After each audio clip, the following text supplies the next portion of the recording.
Hello, this is me. My name's Ian and I make mainly motorcycle related content. If you're new here, welcome, and if you've been before, welcome back. I'm on holiday in Croatia on the Isturian Peninsula. I was having a lovely time, but now I'm grumpy. Why? Just before these pictures were taken, I'd had a near-death experience, and one that could have been made much worse by advanced rider training. To find out more, keep watching.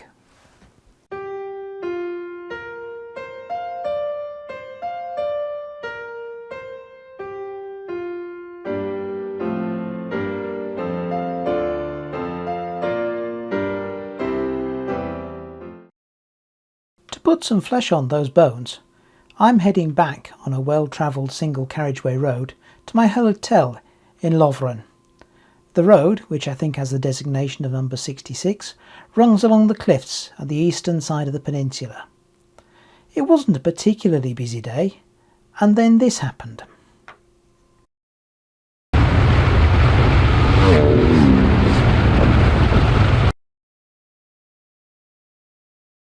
For completeness, let me show you the speed limit that was in force at that time.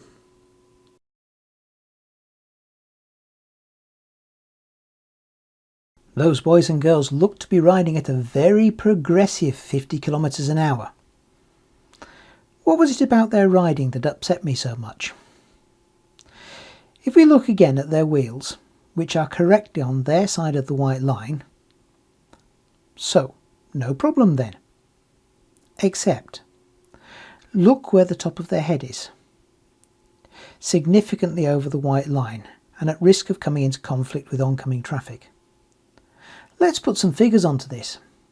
Forgive me here because the figures are a bit of a guesstimate, as there was no way I could stop the riders and measure them, and I didn't stop and measure the road.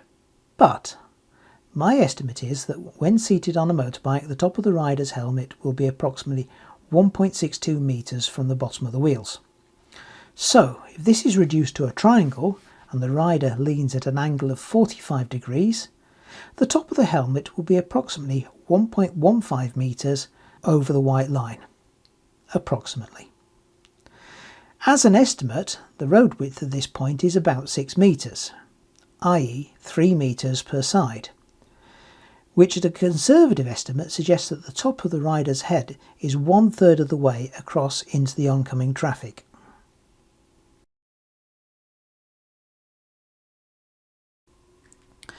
Now let's sketch out an overhead view of the road. Forgive my poor drawings, I'll never be a challenge to Andy Sparrow or Paul Sample. The first sketch shows my estimate of the path of the oncoming rider's wheels. Pretty much a racing line through the corner. Now, let's add some traffic in my lane. To put some figures on this, the average car, such as a VW Golf, is about 1.8 metres wide, which just leaves 1.2 metres of the road unoccupied. Why does this concern me at all? Well, had there been a car there, had there been something bigger than a car, a bus, a tractor, a wagon, or had somebody be coming the opposite way and using the supposedly advanced riders recommended line, then there could very well have been a fatal accident. And really, on the public road, there's no need to be riding that close to the white line when you're heading in that direction.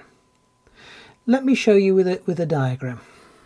A superficial understanding of what the Institute of Advanced Motorists, what ROSPA, and what a lot of other organisations who teach advanced riding would suggest is that in this case, on the continent where you ride on the right, approaching a right-hand bend like that, you should be as far over to the left as you possibly can be. Indeed, if there were vision, the suggestion may be you should be beyond the white line. But let's take this case. It's not a particularly difficult corner, it's not got bad visibility, so the suggestion is that you should be out towards the white line. Well, if you were there, there would be a really nasty mess. And just to put the final bit of context in here, when you really drill down into what you are being taught as an advanced rider, the one thing that you are always taught is never sacrifice safety.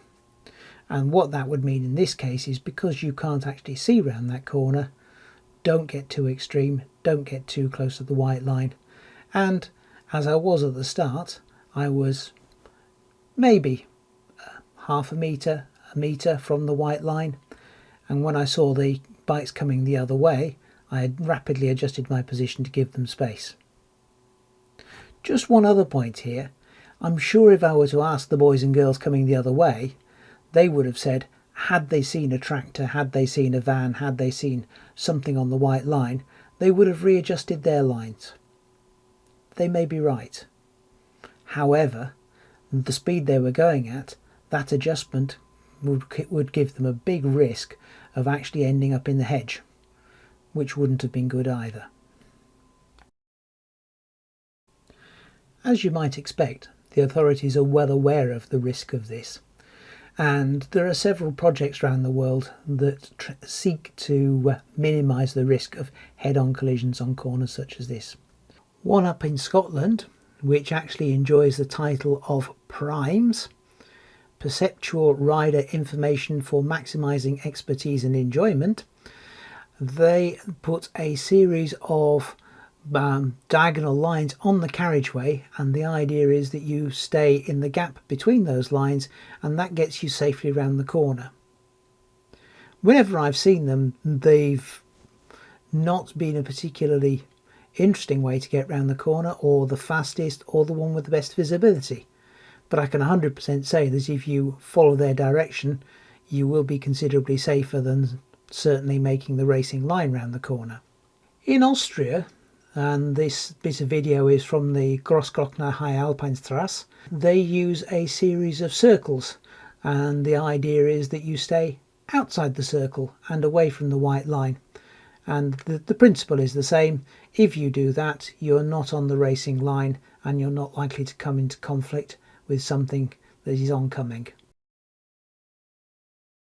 So, as we've talked about the IAM and ROSPA and people who give advanced training, what would their recommendation be if they were riding those motorbikes coming towards me on the racing line? Put simply, they would ride the corner for better view. So, coming towards me, they are taking a left-hand turn, and they would suggest you stay towards the white line on the right-hand edge of their carriageway. That way, as soon as you get view through the corner and you can see what's there, you could then pick the most appropriate line and smooth out the corner to exit at whatever speed you choose. Here's an exaggerated sketch of it, and as you can appreciate, if I was being an advanced rider heading towards that corner and on the white line, that would put us far, far away and in no danger of coming into conflict, and getting to see each other much sooner than we might do if either of us was following the racing line. I think that's all I really want to say at this point. So, thank you very much for watching. I hope you've enjoyed this. I hope you've got a little bit of knowledge out of it. And when all's said and done, if only one person watches this, changes their behaviour and doesn't end up as a statistic, I will be ever so pleased. If you have enjoyed this, please do feel free to subscribe and click the notification bell so you can see when I publish any more videos. And apart from that, thank you for watching, and I'll catch you next time. Bye for now.